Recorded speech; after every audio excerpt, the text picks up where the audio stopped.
अगर आप फिनफार्म में क्रिप्टो 101 प्लेलिस्ट फॉलो करते हुए आ रहे हो तो अभी तक हमने सिर्फ इंडियन एक्सचेंजेस ही डिस्कस करे थे। वेल कॉन्ग्रेचुलेशंस, आज आप सबका प्रमोशन हो गया है क्योंकि हम इंडियन एक्सचेंजेस से ग्लोबल एक्सचेंजेस पर जा रहे हैं। अब ऐसा क्या खास है ग्लोबल एक्सचेंजेस पर जो हमें उसके लिए एक सेपरेट वीडियो बनानी पड़ गई? Let's find out.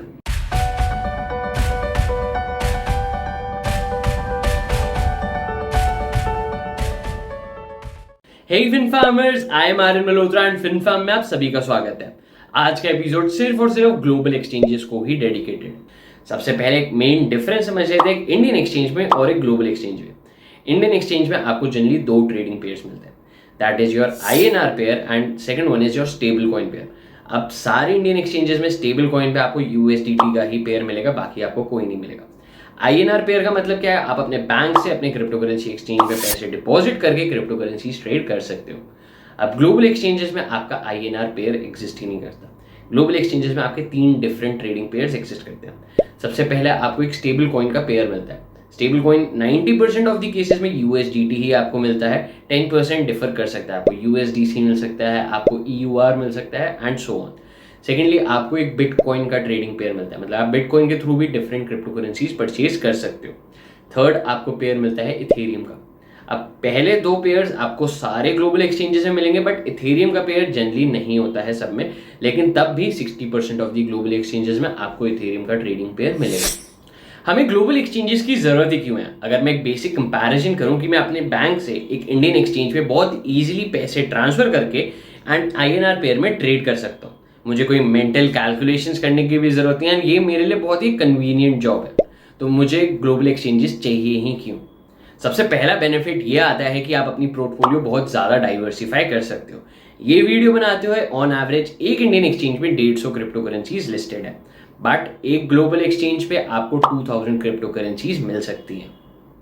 तो एक छोटा सा डिफरेंस आपको मार्केट में एक फर्स्ट मूवर एडवांटेज भी प्रोवाइड करता है, क्योंकि जब भी एक नई क्रिप्टो करेंसी या एक नया टोकन मार्केट में रिलीज होता है, वो एक ग्लोबल एक्सचेंज पे पहले लिस्ट हो जाता है as compare to an Indian exchange. तो आपके पास ये अपॉर्चुनिटी रहती है कि आप कम प्राइस में ग्लोबल एक्सचेंज पर उसे खरीद सकते हो।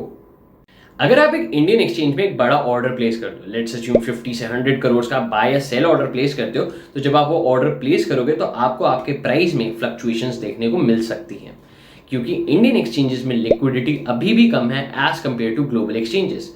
ग्लोबल एक्सचेंजेस में आप बड़े से बड़ा ऑर्डर क्यों ना प्लेस करो, आपकी प्राइस में फ्लक्चुएशंस ना के बराबर ही होती है।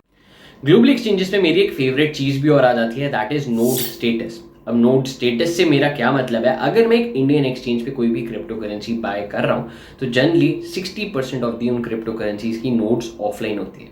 मतलब मेरी ही खरीदी हुई क्रिप्टो करेंसी ना मैं विड्रॉ कर सकता हूँ ना मैं डिपॉजिट कर सकता हूँ। क्यों? एंड एक नोड इशू रिजॉल्व करने में ही कुछ एक्सचेंजेस 3 से 4 महीने भी लगा देते हैं एंड इवन लॉन्गर। बट जब हम ग्लोबल एक्सचेंजेस की बात करें तो बहुत ज़्यादा सिटीजन्स को केटर करते हैं, तो उनकी nodes 99% of the time online ही रहते हैं। एंड अगर 1% कोई नोड ऑफलाइन हो भी जाता है तो उसका रेजोल्यूशन भी बहुत क्विक होता है। 72 आवर्स भी मैं शायद बहुत ज़्यादा यहाँ पे बोल रहा हूँ। एंड इसी रीजन की वजह से जब मैंने लास्ट वीडियो में ये मेंशन किया था कि आर्बिट्राज ट्रेडिंग की ज़्यादा अपॉर्चुनिटीज आपको ग्लोबल एक्सचेंजेस में मिलती है, वो इसलिए ही है क्योंकि ग्लोबल एक्सचेंजेस में आपकी नोट्स ऑनलाइन रहती है, तो आपको क्रिप्टो करेंसी जब मर्जी चाहे जहां मर्जी चाहे आप विड्रॉ कर सकते हो।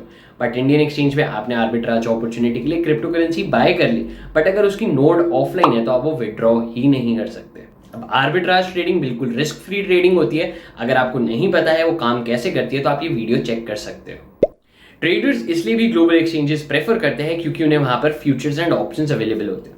फ्यूचर्स एंड ऑप्शंस एक अलग सेट ऑफ ट्रेडिंग हो जाती है जहां पर आप अपने profits more than 100 times increase कर सकते हो with a limited capital. And सिर्फ यही नहीं, आप वहां पे अपना पोर्टफोलियो भी हेज कर सकते हो। अब ये वीडियो बनाते टाइम फ्यूचर्स का ऑप्शन सिर्फ BitBNS पे ही लिस्टेड है, लेकिन उसमें भी आई गेस 4 या 5 ही अलग अलग पेयर्स ही लिस्टेड है, बाकी पेयर्स अभी तक उस पर लिस्ट नहीं हुए।